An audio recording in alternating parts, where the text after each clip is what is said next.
This is all for me now. We have no Rob today. I have to edit this. No, no, Lawrence. What are you going to do? I don't know. The heck? I don't know. We're on our own. He's left us dry. Oh, well, it seems to be getting busier in New York, so it makes sense. He's working, hopefully. Yeah. Hey, everybody. This is Lawrence Lewis. And this is Sister Christian. Today is Thursday, July 23rd, 2020. This is the Producer's Happy Hour. It's a weekly podcast with two producers just trying to figure it out. We're on opposite coasts. Christian's in New York City. I'm in Los Angeles. And we're exploring what it means to be a good producer as we come out of this global shutdown of our industry and figure out how to get the film industry back to work safely while still navigating this pandemic. Yeah, tell me about it. You're going to tell us about it, I know. Christian. We find ourselves being asked to take on greater responsibilities from a variety of guidelines created by multiple sources. Now more than ever, it's important for us to keep sharing our experiences, our ideas, and to share how we made it happen, what we did right and what we did wrong, so that we can keep, working. So we can keep working and get our industry back on its feet. That's the Yes. only way we're going to get through it is Together. collaborating and sharing all of this. So email us your stories. Better yet, record a 1 to 2 minute voice memo and send it to us at producershappyhour@gmail.com. I just updated the instructions on the website, producershappyhour.com. And please share the show with friends, colleagues, family members, neighbors, and, those agency folks who don't quite know what it's going to take to get us back to work yet. We want these stories to be heard. They're important. Christian, two things before we get started. Today is July 23rd. Today would have been my dad's 91st birthday. Wow. If he was still with us, which he's not. But I still think about it every year. Mm-hmm. And so happy birthday, Dad. Happy wherever birthday. you are. Yes. He would not be happy with the country right now. I can tell you that. He'd be embarrassed. So he's in a better place. Yes. And the other thing that I wanted to mention is I'm so happy you're here. You almost weren't going to be here. It was just going to be little old me talking into the void. I know. But here I am. I mean, I was nervous too. I was nervous for you. Don't worry. Oh, I wasn't nervous at all. I was nervous for the audience who had to listen to me for. You could have done voices. That's your specialty. I totally could have. Yes, I could have made it through. But you're here, I'm here, and we are chatting today with another producer who's figured it out, Paul Papanek. He recently shot a full-scale, not recently actually, back in May. So this could have been one of the first full-scale shoots. It was for Kia. He did it back in May, and this was before the COVID safety compliance officers, before all these white papers were created. So he was kind of on his own, paving his own way. And he's going to tell us how he did it and how he kept everyone safe. Yeah, it's fascinating because I know that he absolutely weaves a story very well. It's very interesting, and he's pleasant to listen to boot. It's Yes. very nice. He's very smart. He's a very talented producer. Yes. And I'm surprised I haven't met him before because he lives out here. Mm-hmm. Yeah. In the interview, I do want to say, though, we referred to a couple things. We referred to Where Spot, Reopening Hollywood, and BLM. And Yes. I think we should define these because there might be people who don't know, and we don't want to leave you guys out. Where Spot and Reopening Hollywood, those are Facebook groups for film production community, mostly advertising commercial film. Yes. So you can go join those if you want to be in those conversations. And then when we refer to BLM in this episode, we're talking obviously about the Bureau of Land Management, not Black Lives Matter. Yes, because the first few times you're like, wait a second. If Wait you've a second. never done a car commercial in Utah, then Yeah. you'll know. All right, Christian, you just got through a shoot, which is why you almost Mhm. weren't going to be here with us today. You were shooting this week, yesterday, and the day before. And were you Yes. shooting Monday as well? Or was it 2 day shoot? Well, so, it was putting our research and months of discussions to practice. I just completed the first, or what was said to be the largest job in New York City to date since the shutdown. And largest was- in terms of crew? In terms of crew and people together in one space. Right. What was your crew count? It was just about 42.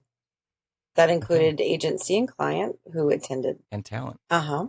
And so, through a very strict and thoughtful schedule and also spacing out art build and separate pre-light day and then to, days that we filmed, making sure that talent didn't cross each other's paths. There was a lot to think about.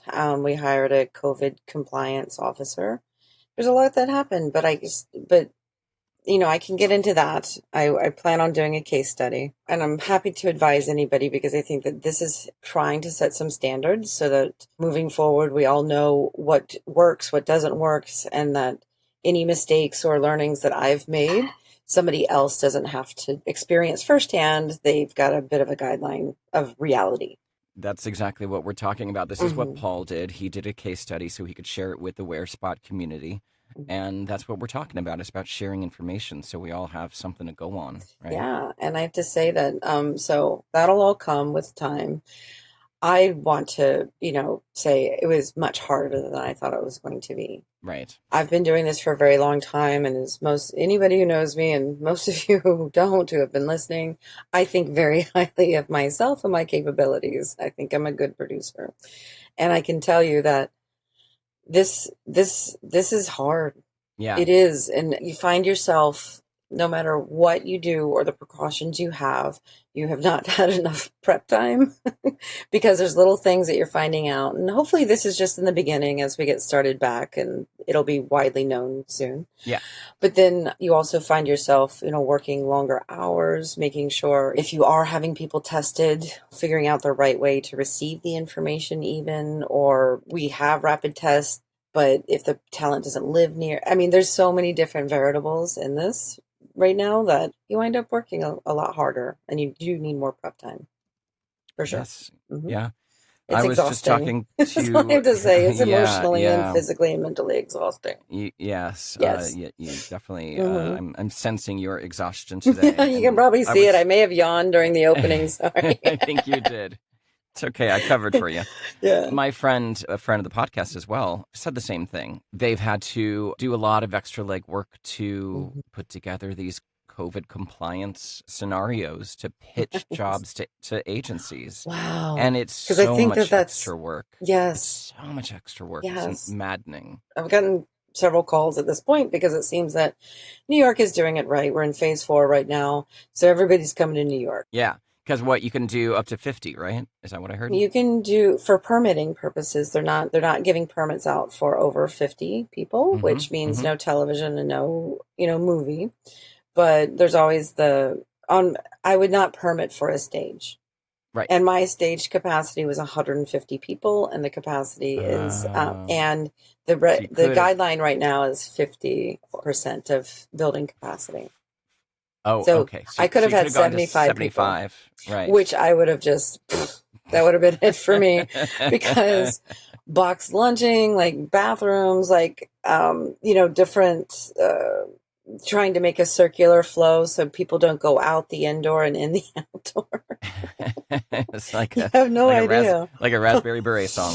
It is. I'm gonna let you decompress from the job before I start grilling you. Yes, please. But maybe on another episode, we can... I think I'll have my notes in order by next week, but I'm happy to, again, please reach out to me directly, anybody who has any questions about the findings, because I do think that it's very important to... I think I've boiled it down to a 45-minute speech at this point, because so yeah, I'm happy to pass it along to anybody who's interested. Well, there you go. There's the concept for your after hours with Sister Christian. Exactly. Just you whispering about boxed lunches, ASMR style. Attended bathrooms. Yes.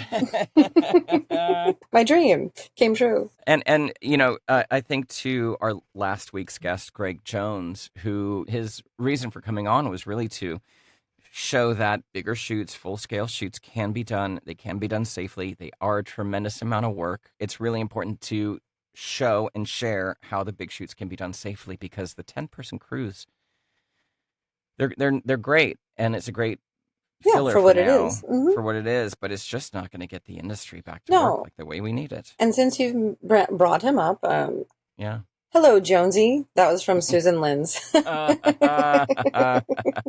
Music video nicknames, right? I guess back in the day. Back in the day, yes. I just have one quick news thing that I want to cover Okay, because yes, we because have if I remember right, we spoke to Paul for a long time, but it was all worth it. it was all worth it.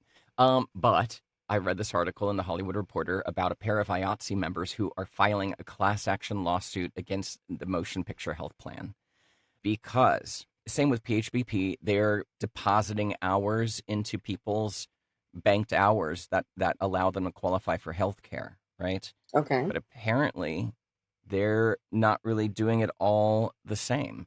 Here's what the article So, says. hmm. Generally, to qualify for coverage, members must work 400 hours or Mm-hmm. 600 hours for newly qualifying participants in a Mm. 6-month period. And that's your qualification period. According to the complaint, the defendants voted to extend up to 300 hours for April and May. So they're just giving them 300 hours into their bank of Right. hours, right? Mm-hmm. However, that basically excluded people that were on COBRA or on disability, What? or it excluded participants working towards their initial So eligibility. people who had just joined or like, Yes, oh, that's so yes. shitty. So everyone just got 300 hours, no matter their current situation. So they just gave 300 hours whether you were brand new or, had been in it for a while and only needed the 400 hours. So that was kind of an unfair advantage Oh yeah, to the regular 100%. people. Mm-hmm. Now, members with a qualifying period that ended March 21st, people who had a qualifying period ended March 21st were given a credit of 25 hours if they proved that if it were not for COVID, that they would have met the requirement. How can you do that? I don't really know.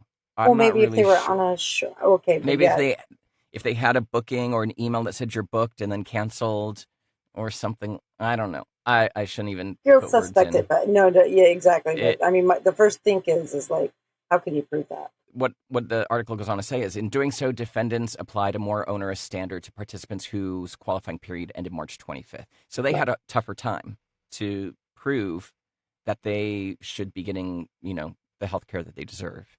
Hmm. The plaintiffs also alleged in the filing that the board's plan management was unfair in terms of premium waivers for dependents and COBRA coverage. So all these actions forced the members to either pay for COBRA or other insurance coverage or go without insurance during a during a viral pandemic.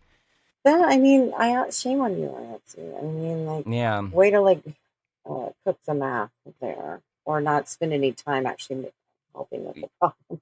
right. We're thinking through what all your different Exactly. members need and how different Yeah, scenarios. that's a bummer. It's again this ongoing question of equity. That's very interesting because I feel that dues are paid in. I mean, the reason why you join a union is so that you have solidarity and they're fighting for you. Mm-hmm. It just feels like this is either haphazardly put together and across the board the same, or worse. There was just some negligence and like caring Yeah. or Yeah. disregard. You know what I mean? Yeah, exactly. So Yeah. I'd love to see how they picked up those numbers. Yeah, and I want to track this story, so Yeah. hopefully we'll get some updates for you later Like, on. yes. But we should move on and get to our great interview with Paul. Yes. But first, go to our website, check out the page called Do the Work. It's full of anti-racism resources. Obviously, I just feel like we've tied this into our show Mm-hmm. because it's tied into the pandemic and Yes. it's tied into our industry. So Mm-hmm. I always want to bring this up. That page is going to be on our website for everyone as long as we have the show. A lot of resources on there for you to learn about racism and how to be anti-racist, and also some actionable items, some petitions for you to sign, some places for you to donate. I normally pull a featured petition. I didn't have time this week, but there's still a featured petition from last week that's up there. And if you're watching the news, I think you know what's happening out there and who needs support. So head to that page and see what you can do. And then we also still have our Take Action page up, which will have, feed the freelancers. Again, New York is just starting to get back to work. People are still out there Yes. needing everything. And as the numbers go up, it means less work, which means, now we're on the 4 months of no steady income. And the, government $600 supplement is it this week. We got one more week Yeah. left of that. And then, I mean, I have friends that literally don't know what they're going to do. After next week. And I know that they're working on it. So call your congressman, call your senator, send the emails. It's important. It's so Otherwise, important. this is going to last a lot longer. Yeah, and we'll never get back to work. Post office, elections are Oh my coming. I think we're God. almost 100 days out or less. So, Yes. yeah, Save the post office. save the post office. There's a lot of work out there, guys. It's not just a pandemic. Yeah. There's a It lot. just takes a little bit of time during the day. So yes, head to our page, take action on our website, producershappyhour.com. There we go. All right. Now I'm excited. Let's get on with our interview, Lawrence. Paul Papanek has freelanced as a TV commercial executive producer, line producer, and first AD for over 30 years, and was a senior advertising production consultant in one of the largest consultancies around. As an executive producer and a line producer, he currently manages budgets ranging from less than 100,000 to over 4 million, and has produced all over the world for some of the best directors in the business. As a consultant, he has worked with Fiat Chrysler, Verizon, Microsoft, HP, Gatorade, Corona Beer, Frito-Lay. Hell, everybody, So it seems like. Yeah.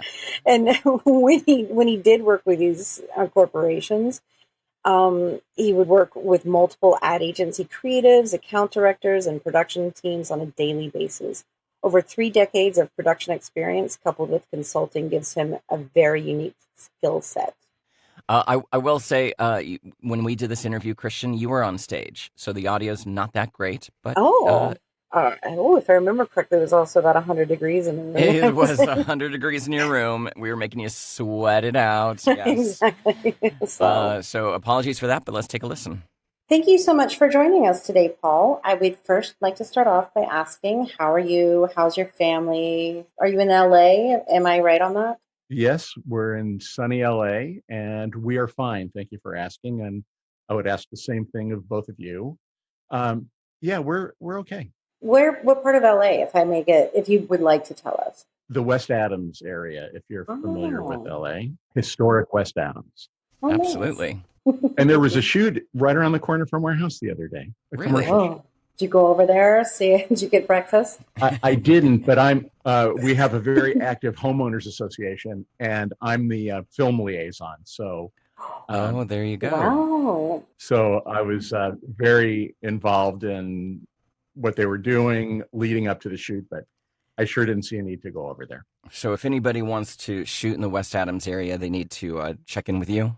No, just in our little 4-block neighborhood. Oh, okay. In our little block. Well, welcome. Thank you for taking the time to chat with us. We've given a little background about you personally, but we'd like to hear a little bit more about what you were doing during the initial lockdowns when things started shutting down. Did you have a job? Did you lose a bunch of jobs? What were you doing to stay active? What was that initial period like for you? The job that I actually produced in May was supposed to have shot in March. Okay. And we scouted in Utah in, I think, late February, early March. We prepped the entire job, which was going to be a big night shoot with 60 or 70 crew members and BB lights and a helicopter with a searchlight that was a character. And just days before we were supposed to go to Utah to shoot, we were canceled. So the first week or so of the lockdown, we wrapped that cancellation. And then, we just huddled at home trying to figure out what was going to happen next. And, as you guys know, it was so new and it caught everybody so off guard that, we watched a lot of Netflix and and pondered our future. Yeah. Once we started realizing what this all meant, we're like, okay, we're in this for the long haul. And it's almost August and here we are. Well, set up this job for us. So I'm fascinated, right? So this is what, all of our months of research and interviews and talking to people are doing, like, how do we put it into practice? What kind of job was it? Where was it? Everything you can tell us. Okay. It was for Kia. It was a new product launch for them. What happened was the job was canceled in March. Then we all sat around wondering what was going to happen next. Problem for Kia was that they still had this launch scheduled, but had no assets with which to launch it. Right. Mm-hmm. So in May, they came back and said, things are starting to loosen up. Do you think that you guys can mount the shoot? And I huddled with the production company, Mm-hmm. and we all decided we can't mount that shoot Right. because we just didn't see a way to keep everybody safe. Yeah. We didn't see a way to be able to produce that job with a crew of that size Mm-hmm. and do it responsibly. And it's, it was just a location shoot. We shot in Moab. Right. We had already scouted. We had the locations. We had already cast out of Salt Lake. So the job was really ready to go. And it was a client direct job from the production company. It was Right. their concept, dealing directly with the CMO and the marketing team at Kia. So we huddled with them and figured out that we could make the shoot, we could keep the same creative, but make it a day shoot, drastically reduce the size of the crew, Mm-hmm. but do away with certain portions of it, like the helicopter and a couple of little story points, but basically keep the creative almost the same. And everybody got on board with that. So we rebid the job from the ground up. Mm-hmm. There was no way to really apply what we had previously bid, the amount that had previously been awarded, to what we were about to do.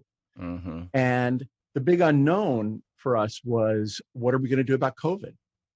Because to our knowledge, we were the first shoot since the lockdown of any scale. This was in May. This was in May. Right. And yeah, I mean, sure, there were a bunch of Zoom shoots. Oh yeah, that stuff doesn't count. And a lot of stock footage stuff. It doesn't count. I say that it doesn't count, but I worked my ass off on a remote shoot. But you're right. Like, it's just like getting people together is what the safety concerns happen. Exactly. Yep. And since nobody had come before us, we really didn't know. Mm-hmm. We didn't have anybody to call to ask. You were setting standards, which I think is important. You were setting standards. I don't know that we were setting. I don't know that we were setting a standard for ourselves. Mm-hmm. And a lot of it was common sense. A lot of it was paying attention to the CDC and OSHA guidelines, and a lot of it also like we should be doing. Exactly. Yeah. And a lot of it was also being very active on Where Spot and Reopening Hollywood, those two pages on Facebook, and really listening to what people were saying and what their concerns were. Yeah. So we put a line in the AICP budget that was just COVID mitigation. Mm-hmm. And we started researching what those costs would be. Mm-hmm. It's not hard to figure out how much PPE you're going to need. Yeah. We estimated how much we would need for the number of crew we thought we were going to have, thinking that everybody would want a new mask 4 times a day. Yeah. We knew that people probably were not going to use gloves, but we ordered a ton of them anyway. Mm-hmm. Somebody had mentioned, I'd love to be able to take 100% credit for this one, but somebody had mentioned on Where Spot or Reopening Hollywood, somebody needs to invent a sanitation company. Yes. So I just Googled sanitation companies in Salt Lake City. Mm-hmm. And I found a company whose day-to-day operation was disinfecting or sanitizing hospital rooms, hospital equipment, homes with detectable amounts of meth. And I called them. They knew nothing about the film business. Mm. And I said, I have this shoot. It's a 3-day shoot in Moab. Here's the level of safety I need to provide for our crew. Let's talk about this. And he just jumped on board. Nice. Immediately. That's great. And he's a guy that uses aerosolized hydrogen peroxide through some very specialized atomizers. Right. Yep. And he's got different setups for different size rooms. So we arrived at a plan that that consisted of disinfecting all the working trucks, all the working vehicles, all the equipment. Then I put him on the phone with the camera department, the camera rental house, the guys from Performance Filmworks who supplied our camera car, just to make sure that what he was planning to use worked with how they needed to protect their sensitive electronic gear. Their gear, yeah. And if there were any issues, then we would figure out another way. So in addition, our guy in Salt Lake also prepped kits for each department. So each department had their own cleaning kit with different solutions and rags and all sorts of stuff. That's what we landed on after researching. And we compiled all of these costs into the COVID mitigation line. Mhm. And then we added, I think, 50% to that. Right. Because who knew? Who Because knew? what you don't know is what you don't know. Exactly. Then a friend of mine told me that on a shoot years ago, they found a guy who had a trailer that had a bunch of sinks in it. Hmm. So we found that person in Seattle, Oh, wow. Oh my goodness. literally 2 days before the shoot. And here's why we added 50% to the COVID line, because I Right. hadn't counted on that. This Right. is after the job was awarded. He showed up with a 16-foot trailer and it had 12 sinks in it and What? carried 300 gallons of water, and he lived at base camp. So Oh, that worked wow. out great, but that really tapped out our COVID line. Well, the other things that tapped out our COVID line was how to move the crew around from area to area. Right. Because And this is you're doing a car shoot, Right. right? And so what we're does that doing a car entail? shoot. A bunch of vans, a bunch of follow vans moving here and there, base Mhm. camp, and then driving around and all that kind of typical stuff, right? Exactly. But we were lucky in that we had already planned to shoot 2 days in one location. So we could base camp and go out from that location, and it was all on private property. Then we shot a day on a highway and BLM land. So we hired in Moab, the tour companies had these open air Humvees with Mm-hmm. tiered seating in the back. And then we also hired a bunch of Razors, the Polaris Mhm. little off-road vehicles, and each one was dedicated to a department. We had this fantasy of going out with 15 people, and we ended up with 28. We always have the fantasy of going out with just 15 Yeah. people, right? I'm Yeah. still waiting for that job to land in my lap one day. But yeah, Yeah. no, it's always a bit more than Exactly. you want, right? Oh, I'm on that right now, and we're at 42. So. Did you have car Exactly. prep guys like our And car equipment? prep. Yeah, yeah. And we had police every day. Were they counted in your 28? They were not. So Right. Yeah. 28 working crew, Right. 2 police every day. Mm-hmm. We had a cast of a mom and a son. And they were real. They were connected. We recast real people, non-union in Moab. They were fantastic. Well, but may I ask, logistically too, like what were the numbers like in Utah? Because I feel like Utah did not, they're okay. Well, we shot going into the Memorial Day weekend. So everybody had been basically locked down up until that point. Exactly. Utah had officially reopened phase 1-ish the prior Friday, which is when we arrived.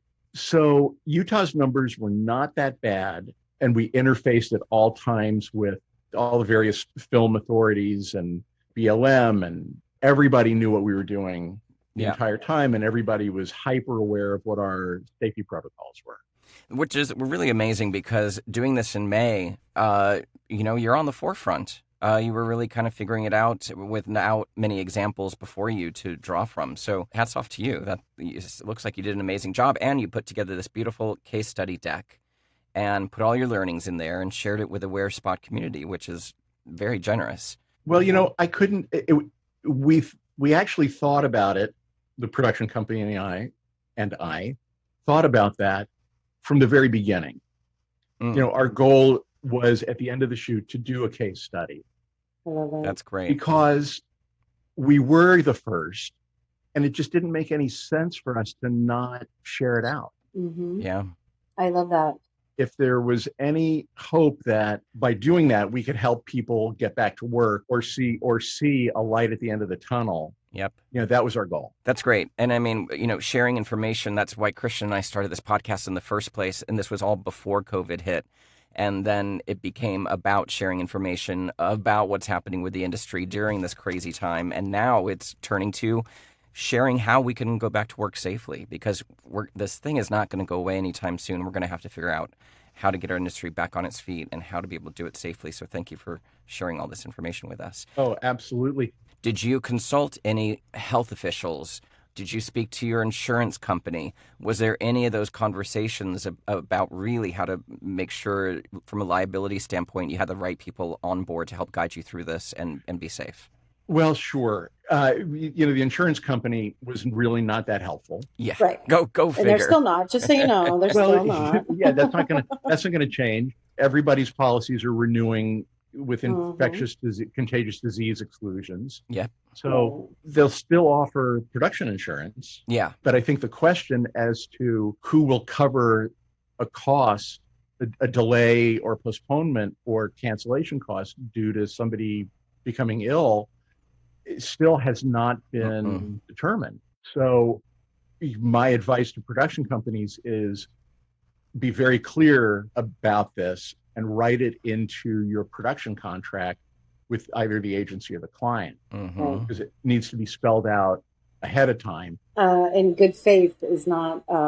It's not. No. No. There's no good faith. It's got to be on paper. But that's okay, as long as everybody's upfront about it. You can't. There's no handshake. You're not supposed to shake hands anymore. So no handshake. That's gone. No, elbow bump deal. I don't know if that's a thing. What about testing, Paul? Did you have any access to testing? Was that even on your radar? It wasn't on our radar for a variety of reasons. We wouldn't have had time to test. Right. Oh, yeah. I mean, Christian and I have been talking about this on several episodes. There's a lot of HIPAA compliance involved in this. And, being the arbiters of health tests and collecting health information on our crew, it's not really our purview, right? Right. And who's in control of that data? I've found out exactly what New York requires, and apparently people can tell me if they've tested no, but they can't tell me if they've tested yes. Interesting. And they need to have the record of it in case something happens. Then that gets forwarded to the. There's a lot of on your honor system here. Yeah. Because the laws haven't caught up with what the times are. Yeah. So we didn't test. We sent out a health questionnaire that everybody had to respond to and sign. And did you take temperatures? We did the temperature thing. Well, can we talk about travel too? Like, were all these people from LA, or were they from, is it local crew? No, great question. We brought a certain amount of crew from LA. So it was myself, production manager, our drone crew was in-house. They came out, and the director, who was a director cameraman, and my first AD came out. But everybody else we got out of Moab. So we bid 2 travel days each way for everybody coming from California. We researched the halfway point, and we researched the hotel that everybody was going to stay in. And that was the dictate. For the crew coming from Salt Lake, that's a 3.5-hour drive that these crew members make all the time. And we went with the Hilton for the entire crew because they were the first hotel to really institute a sanitation protocol, and they did it in conjunction with Lysol. And the city of Moab had an ordinance that hotels couldn't let out more than 50% of their rooms. Right. So we basically took over almost the whole hotel. Oh, wow. Amazing. And it was great. For a week, it sounds like. For a week. Yeah. Well, how far, so how many filming days did you have? 3 days. When this came back around and it was daylight and we didn't have the helicopter anymore, we broached the subject of shooting on BLM land. And so in filming car commercials in Utah before, I know too that they have like month in advance. There's other jobs going on. Exactly. It's kind of a nightmare if you don't know. So I'm sure their schedules were clear for you. Well, so we had 2 things going for us. Right. A, there was a bunch of BLM people who had nothing else to do. B, again, our location manager, Crystal Bowden, for everybody who will be shooting in Moab, in Utah, or around the Moab area. Yes. There's absolutely nobody better. She's incredible. She's on a first name basis with the BLM permit people, all the highway people. and she was able to turn our permit around in 2 days, 3 days. Amazing. Wow. And it was fantastic. That's unheard of, Paul. Yeah. Give us her name one more time. Crystal Bowden, Okay. Bowden. Great. Moab Film Services Okay. is the name of her company. Definitely one of the most beautiful areas. And if you ever do a Land Rover or any Jeep or any of those guys, they're always out there. So it's a phenomenal, and it's just a phenomenal landscape. I didn't mind the drive at all from LA. It is so just stunning. Beautiful. Once you get past Las Vegas, the drive is stunning. I'll tell you, the one issue that we did have with the Bureau of Land Management was with Utah's safety guidelines. And the non-business side said no social gatherings of more than 10 people. And the business side addressed almost every business other than the film business. So the BLM said, well, you can't have more than 10 people. You're a social gathering. So we got on the phone with the film commissioner, and we decided to look over in the business section for whatever business could be interpreted as being close enough to what we did. And it was a construction business, which did not limit the number of people who could be on gathering together. Right. I'd like to make a point right now to say that there's a lot of states out there that have not addressed filming. And it's interesting that construction worked for you, because it seems like the majority of the states have addressed construction like right away. Just because a state says that they're open doesn't mean you can shoot anywhere. Yeah. Right. Because the state will have their set of guidelines. The city or town or county could have a conflicting set of guidelines. Yep. And the permitting authority could have their own guidelines. Yeah. So it's real easy to say, oh yeah, Utah's open, let's go shoot there. Yeah, exactly. Chris and I were just having this conversation last week, with California maybe taking a step back in our reopening. There was concern about what can be filmed, and I called Film LA. LA County is open for filming. Santa Monica, not. Fullerton, not. Newport Beach, not. City of LA, yes. But you can't film in any municipal buildings in the city of LA, like City Hall or anything else. So, you really got to check. Just because the state's open, there's each county has its own. There's limitations, as you drill down into the cities and counties. Exactly, and you really need to know who you're talking to. Be the proper producer you need to be, and do your research. Right. Don't just listen to a location scout that you have never worked with. Exactly. I want to ask you, Paul, because I really, again, I'm not floating your boat, but I really commend you for being one of the first to go out there without a lot of guidelines, figuring this all out on your own. It really exemplifies the ingenuity and hard work a good producer like you brings to the table when there's a challenge.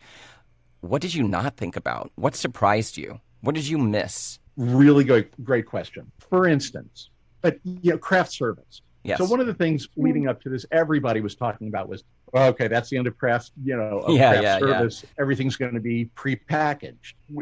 Of course, we went along with that. But what we did was we put our craft service out on a table, everything prepackaged. Then it occurred to us, well, wait a second. Any number of people are picking up the same package. Multiply that by how many crew members there are and how many trips to that table they're making throughout the day. So little things like that could have a big meaningful effect on people's health. That was like a duh moment. Right. Yeah. The medic, we hired a medic. We had multiple discussions with the person who ran that organization. But when the medic came out, we realized this was all so new that really what we should have done was conferred with a medical professional, a doctor, an MD, to map out our medical protocol that we would then dictate to the set medic, rather than the set medic just coming with a thermometer, right? Everybody was fine. We checked in with everybody 14 days after we wrapped. We did. And everybody was fine. Well, we were concerned. So listen, in between then and now, we now have COVID coordinators who were supposed to coordinate all this. But I have to tell you that, and this is not knocking anybody who's taken the 3-hour course. But I'm a little suspect. I think a producer would be poorly serving their crew, production company, and client to abdicate responsibility and their first job to happens somebody to be who's been a occurring COVID now. coordinator for a month. Yeah. You know, what I'm finding by having an in-person Exactly. on-set Right. shoot, that I need somebody who is of the same like producer or PM type mind, who has done the 24-hour plus work, so that I don't have to be 100% versed in everything. Even though that I am, they pick up the one or two things that I say and have a counter view on, then it's not all, it is my responsibility in the end. But having that person who is Right. a separate entity that I'm paying to also, you know, the additional workload that a producer takes on, at least is being shared by a like mind who has the same like COVID research. And that's what I'm craving. Mm-hmm. I totally agree. The other thing that production companies, I think, have to really internalize Exactly. is there are no shortcuts to keeping everybody on the crew safe. And if the client or agency Right. or production consultant Run. won't approve your Just COVID line, stand your ground. you have to not do that job. Yeah. Yep. It's such a hard thing to say when most Mhm. companies haven't had a job since late February. Yeah. But Yeah. But the idea that you are exposing your crew, yourself, the client, the Mhm. agency, Everybody. to many bad things A lot of happening people are on many rushing to get back levels, to work, Yes. so we're trying to it guide just them in the makes right no way, sense. do it right. It's a big one. The other thing is agencies have to, on behalf of their clients, Expectations. come up with concepts that can actually be produced. You know, it's expectation management, but Yes. it's like coming from the opposite direction, because as producers, we're used to being able to solve everybody's problems. Uh-huh. Exactly. And now there are limits to what we can figure out. Yeah. But the genesis of the challenge is the client greenlighting a concept that the agency presented to them Mm-hmm. that may actually not be able to be produced. Exactly. Yes. And we were talking with an agency producer saying that the cooperation between production Much companies, earlier. directors, Mhm. and agencies has to start much earlier, so they don't go down that road of selling something to the client that then they find out from the director or whoever it can't be done. So yeah, exactly to your point, that kind of collaboration I know. is more important than ever now. Right. Paul, I mean, we could talk for another hour with you, but I Mhm. kind of want to, as we wrap this up, I want to ask you about where do we go from here? Like, what do you see for the future? Is this a sustainable way of operating for us? So loaded. Lawrence You likes know, the loaded question. it's such a loaded question, Lauren. I do. No, I mean, it's certainly an interesting one to wrap up with. And the bottom line is, I don't know. Advertisers need to advertise. Yeah. Yeah. I think Mhm. advertisers are probably struggling with messaging right now, Mhm. because, you know, who's going to buy who's after not working for Yeah. 4 months, who's Who- going to buy a new washer and dryer or a car? I would hope that all the efforts that people are making are going to show advertisers that it's safe to get back to work, safer to get back to work. I think for production Mhm. companies, there's still an enormous risk involved. It'll be a long time, unfortunately, I think, before we see production levels come back to any sort of reasonable level. I mean, it makes Mhm. sense I though. kind of It's hate our to say that. I reality. hate to hear myself say those words. It's our reality, though. Yeah. But those of us who are lucky enough to have a Yes. gig every so often are incredibly fortunate. Yeah. I don't know what the answer is for everybody else who Yes. is not working. You know, it breaks It my breaks my heart, heart. Yeah. and And it's not only us and the immediate crew, it's the people who supply the crew.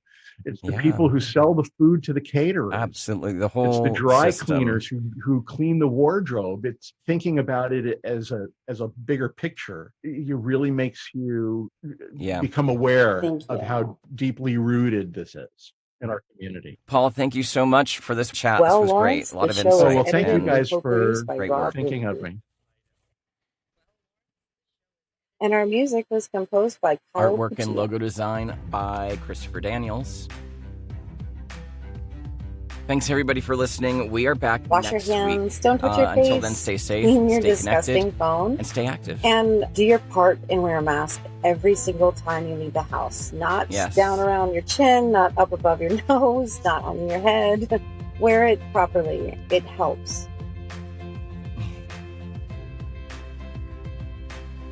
Send us your voice recordings or your emails to producershappyhour@gmail.com.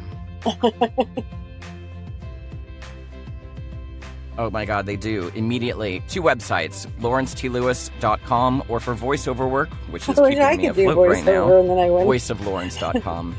People can reach me at sisterchristianproduces.com. Thank you. Thanks, everybody. Bye.